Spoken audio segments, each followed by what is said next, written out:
चौधरी भजन लाल जी सम्मानित व्यक्ति को के आगे जी या चौधरी लगाना उसे समझा नहीं आपने। कैथल में आप जाके बोलते हो कि ये उनके उस लुगाई का व्यक्तिगत बीजेपी का कोई लेना नहीं है, और यहाँ आप कहते हो कोई भजन लाल जी के बारे में बोला ही नहीं, और कोई जी नहीं चौधरी नहीं। ये आपकी औकात है, ये आपकी हैसियत है।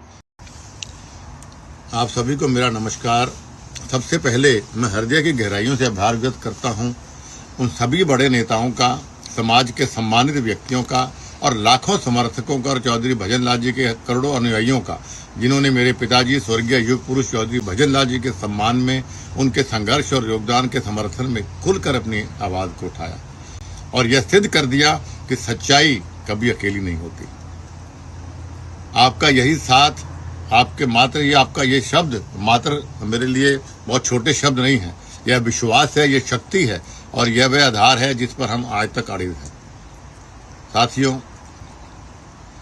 कुछ नाम समय के साथ बड़े नहीं होते और कुछ नाम समय को महान बना देते हैं। कुछ लोग पद से बड़े होते हैं और कुछ लोग अपने कर्म से इतने ऊंचे उठ जाते हैं कि पद भी उनके सामने छोटे पड़ जाते हैं। चौधरी भजन लाल जी एक नाम नहीं, एक युग थे। एक ऐसा युग जिसमें संघर्ष था, जिसमें सेवा थी और जिसमें जनता के लिए जीने का संकल्प था। उन्होंने राजनीति नहीं की, उन्होंने जन सेवा की। उन्होंने कभी शोर नहीं किया, लेकिन उनकी आवाज आज तक लोगों के लिए गूंजती है, उनका काम गूंजता है। उन्होंने कभी काम का प्रचार नहीं मांगा, लेकिन जनता ने उन्हें समय सम्मान दिया। कुछ लोग इतिहास पढ़ते हैं, कुछ लोग इतिहास रचते हैं, वो उन्हीं में से थे। उन पर प्रश्न नहीं उठते, ऐसे महान नेताओं से उदाहरण दिए जाते हैं। साथियों, मैं आपको यह स्मरण करना चाहता हूँ, इतिहास कोई अफवाह नहीं होती और एक जन नेता की विरासत कोई खिलौना नहीं होता जिसे कोई भी चाहे अपनी सुविधा के अनुसार तोड़ मरोड़ ले। मेरे पिताजी ने अपना संपूर्ण जीवन जनता की सेवा में समर्पित किया। उनका हर कदम दर्ज है, उनका हर निर्णय जनता के हृदयों के अंदर विराजमान है। कहते हैं कि सूरज पर धूल फेंकने सूरज कभी रोशनी कम नहीं करता, बल्कि धूल फेंकने वाले की आंखें अंधी हो जाती हैं। और आज उस महान नाम पर प्रश्न चिन्ह खड़ा करने का प्रयास हो रहा है। मैं स्पष्ट और निर्भीक होकर कहना चाहता हूं कि रेखा जी, आपका वक्तव्य मात्र एक भूल नहीं, यह आपकी सोच की दुर्बलता का परिचारक है। इतिहास गवाह है कि आपने केवल शब्द नहीं बोले, अपनी वैचारिक दरिद्रता और अपरपिकता का प्रदर्शन किया है। जिस नाम को मिटाने की आप कोशिश कर रही हैं, उस नाम ने प्रदेश की तकदीर और तस्वीर लिखी।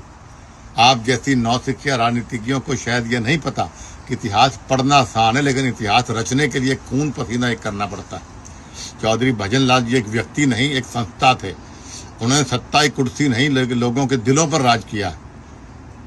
जब आप उन पर सवाल उठाती हैं तो आप केवल एक बेटे को नहीं, बल्कि उस हर गरीब, किसान और मजदूर को चुनौती देती हैं जिसकी आवाज मेरे पिताजी थे।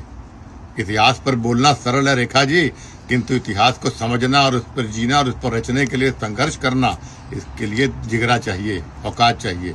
इतिहास में सही कहा गया है कि औकात से ज्यादा अगर किसी को मिल जाए तो बहुत कम लोग उसे पचा जाते हैं। ये रेखा का भी यही हाल है। कम से कम उस राज्यसभा के पद की गरिमा तो आप रख लेते हैं कि आपको राज्यसभा में थोप दिया गया।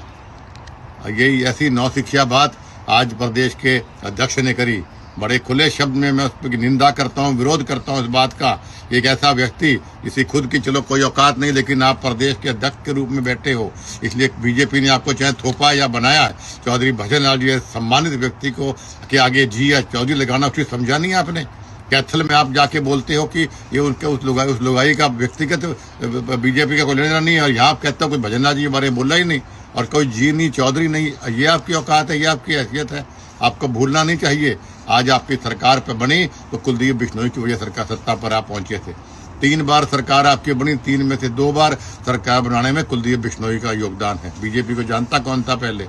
आपको मेरे गठबंधन की वजह से, मेरी वजह से आपकी सरकार बनी। कम से कम उसका तो आप ध्यान रख लेते। और इस बार भी 7.5% वोट हरियाणा प्रदेश में जो मेरा व्यक्तिगत वोट है चौधरी भजन लाल जी का, वो पूरा का पूरा वोट मैंने आपके ट्रांसफर कराया। मेरा वोट साइलेंट है, वरना तीसरी बार सरकार बन जाती। और चौथी बार सरकार ऐसे घमंड में नहीं बनेगी आपकी। आपको बड़े नेताओं को संघर्षशील लोगों को, जनता के काम को, जनता को साथ लेके चलना पड़ेगा। इस प्रकार बड़े नेताओं की अगर आप बेइज्जती करेंगे तो जनता की बात को भूलती नहीं, ना हम भूलने देंगे। मैं आपको स्पष्ट शब्दों में कहना चाहता हूं कि मुझे मजबूर मत करिए आप लोग कि मैं कोई ऐसा कदम उठाऊं कि आपको दोबारा अर्श से फर्श पर लेकर आ जाऊं।